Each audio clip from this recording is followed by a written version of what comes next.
আসসালামু আলাইকুম। আশা করি সবাই ভালো আছেন, সুস্থ আছেন।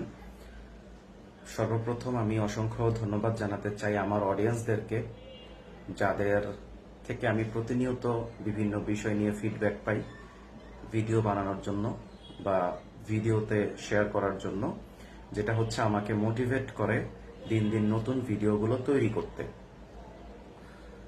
তো ঠিক সেরকমই আমি কিছু ফিডব্যাক পেয়েছি। সেই ফিডব্যাকের মধ্যে একটি ফিডব্যাক হচ্ছে কিভাবে প্রেজেন্টেশনে স্লাইড তৈরি করা যায়, এই বিষয়ে হচ্ছে শেয়ার করার জন্য। অর্থাৎ প্রেজেন্টেশনের স্লাইডটা কিভাবে ভালোভাবে তৈরি করা যায়।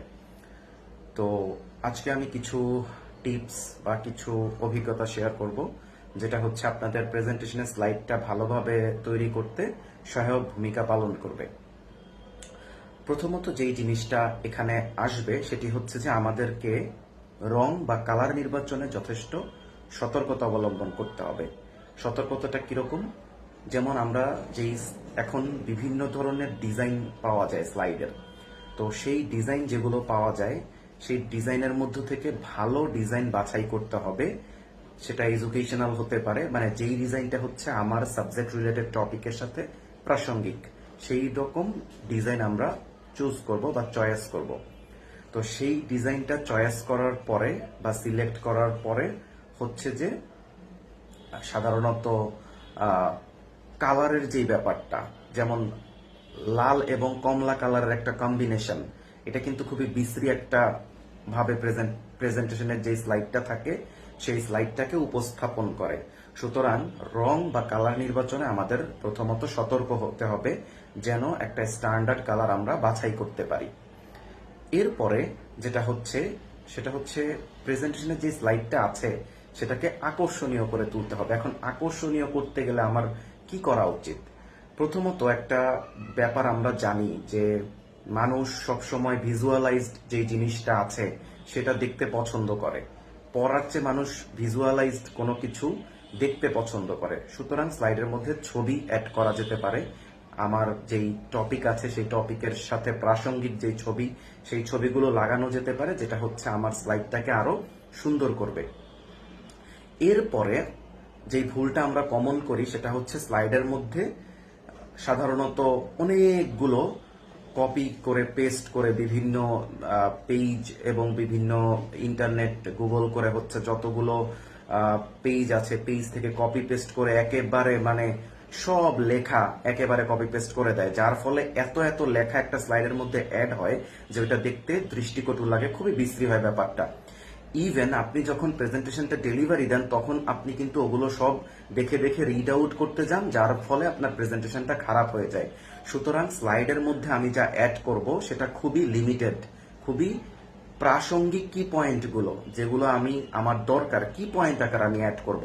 হাবিজাবি যত লেখা আছে যতটা সম্ভব এগুলো পরিহার করে মূল কি পয়েন্টগুলো আমি বা আমরা অ্যাড করতে পারি, যেন আমাদের স্লাইডটা পরিচ্ছন্ন মনে হয়। এরপরে স্লাইডে বিভিন্ন ধরনের অ্যানিমেশন আছে, অ্যানিমেশনগুলো ইউজ করা যেতে পারে। আবার অনেকে হচ্ছে একদম স্লাইডের প্রথম পেজে নামের সাথে হচ্ছে একটা ছবি লাগায় তার নিজের, এই ছবি লাগানোটা হচ্ছে পরিহার করতে হবে।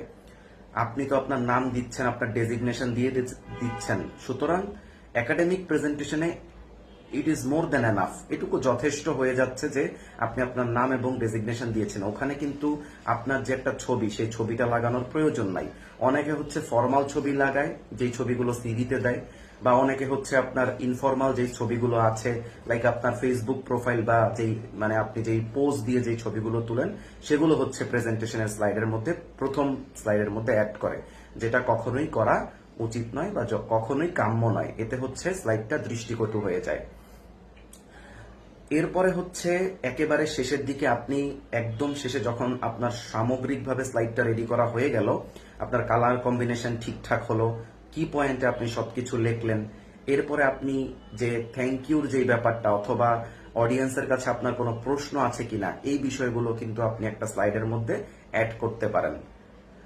তো এই বিষয়গুলো আপনি স্লাইডে যদি অ্যাড করেন আপনার স্লাইডটা কিন্তু আরো দেখতে সুন্দর হবে।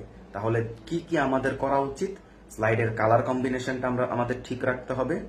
আমরা ফটো অ্যাড করতে পারি, যেটা আমার বিষয়বস্তুর সাথে প্রাসঙ্গিক সেই ছবিগুলো আমরা অ্যাড করতে পারি।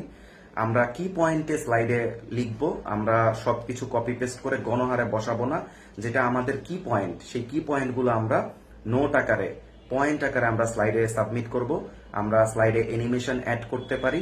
আমরা থ্যাংক ইউ অথবা do you have any question, এই ধরনের কোনো ক্লজ যদি থাকে সেটা স্লাইডের মধ্যে আমরা অ্যাড করতে পারি। সর্বোপরি স্লাইডটা হতে হবে সিম্পল, এত কালার কম্বিনেশন যেন বিশ্রী হয়ে না যায়, যেটা হচ্ছে দেখতে অডিয়েন্সের কাছে দৃষ্টিকটু মনে হয়। তো এই বিষয়গুলো আপনি করতে পারেন, এবং যেই বিষয়গুলো করা যাবে না সেগুলো হচ্ছে আমি আপনাদের সাথে শেয়ার করলাম। আশা করি এই বিষয়টা আপনাদেরকে কিছুটা হলেও সাপোর্ট দিবে। তো আবারও আমি আমার অডিয়েন্সদেরকে ধন্যবাদ জানিয়ে আমার বক্তব্য শেষ করছি। এছাড়াও আপনাদের যদি কোনো কিছু জানার থাকে, কোনো ভিডিও আপনারা পরবর্তীতে কেমন চান, সেক্ষেত্রে যদি আমাকে আপনারা সাজেশন দেন, আমি চেষ্টা করব সর্বাত্মকভাবে সেভাবে আপনাদেরকে ভিডিওটা দিতে। আর আজকে আমি কিভাবে আমরা স্লাইডটা সুন্দর করে বানাবো সেই সম্পর্কে কিছুটা ধারণা দিয়েছি। নেক্সট যেই ভিডিওটা আসবে সেখানে আমি হচ্ছে আপনাদেরকে প্রেজেন্টেশন কিভাবে আপনি দিতে পারেন সেই সম্পর্কে বিস্তারিত আলোচনা করব। আজ এই পর্যন্তই, সবাই ভালো থাকুন, ধন্যবাদ, আসসালামু আলাইকুম।